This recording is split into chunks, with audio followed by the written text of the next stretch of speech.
ఎంబడే బ్యాంకు పోయి 2 లక్షలు బ్యాంకులో రుణమాఫీ చేసిన వాళ్ళందరికీ నేను విజ్ఞప్తి చేస్తున్నా. ఎంబడే బ్యాంకు పోయి 2 లక్షలు తెచ్చుకోండి. జనవరిలో డిసెంబర్ 9 నాడు నేను రాగానే మాఫీ చేస్తాను. ఇవాళ చంద్రశేఖరరావు ఏమనుకుంటున్నా అంటే రుణమాఫీ చేసిన ఓట్లు నాకు పట్టాయని. నేనేం చెప్తున్నా అంటే రుణమాఫీ అయిన వాళ్ళందరూ ఎంబడే పోయి మళ్ళీ 2 లక్షల రుణం తెచ్చుకోరి. డిసెంబర్ 9 నాడు నేను అవి మాఫీ చేస్తా. కాబట్టి రైతులందరికీ నేను విజ్ఞప్తి చేస్తున్నా.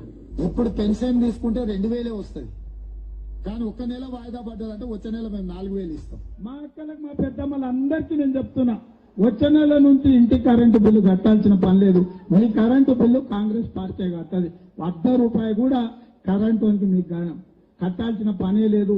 టీవీ పెట్టుకోవచ్చు, ఫ్యాన్ వేసుకోవచ్చు, మంచిగా బాజాప్తా కరెంటు బిల్లు లేకుండా మీరు గృహలక్ష్మి పథకం కింద మీకు కరెంటు బిల్లు వస్తుంది.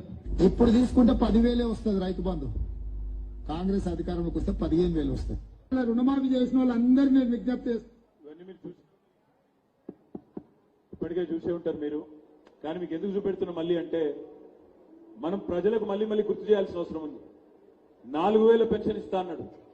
4,000 ఒకటే మాట చెప్పలేదు. కేసీఆర్ ఒక్క ముసలమ్మకి ఇస్తున్నాడు, లేదా ముసలయ్యకి ఇస్తున్నాడు, మా ప్రభుత్వం వస్తే ఇద్దరికి ఇస్తా అన్నాడు. కానీ ఏం జరిగింది? జనవరి నెల 2,000 పెన్షన్ కూడా ఎగ్గొట్టిండు. జనవరి నెలలో 46 లక్షల మందికి కాంగ్రెస్ ప్రభుత్వం 46 లక్షల మందికి టోపీ పెట్టింది. 2,000 రూపాయలు కూడా ఇవ్వలేదు. 4,000 సంగతి దేవుడు ఎరుగు, 2,000 కూడా ఎగ్గొట్టినోడు రేవంత్ రెడ్డి. అందుకే చెప్పవలసిన బాధ్యత, అడగవలసిన బాధ్యత మన మీద ఉంది. రుణమాఫీ జరిగిందా? ఆయన చెప్పినట్టు డిసెంబర్ 9 నాడు 4,000 వచ్చిందా? 2,000 పెన్షన్ పై 4,000 ఇస్తానడు వచ్చిందా? ముసలమ్మకు ముసలయ్యకి ఇస్తానడు వచ్చిందా? 10,000 పోయి 15,000 ఇస్తానడు వచ్చిందా? తులం బంగారం వచ్చిందా? స్కూటీ వచ్చిందా? ఏది జరగలేదు. కాబట్టి నా విజ్ఞప్తి మీతో, ఈ మాట మన వరకే పెట్టుకోకుండా, మనది మనమే చెప్పుకోకుండా 10 మందికి చెప్పవలసిన బాధ్యత, 10 మందికి గుర్తు చేయవలసిన బాధ్యత.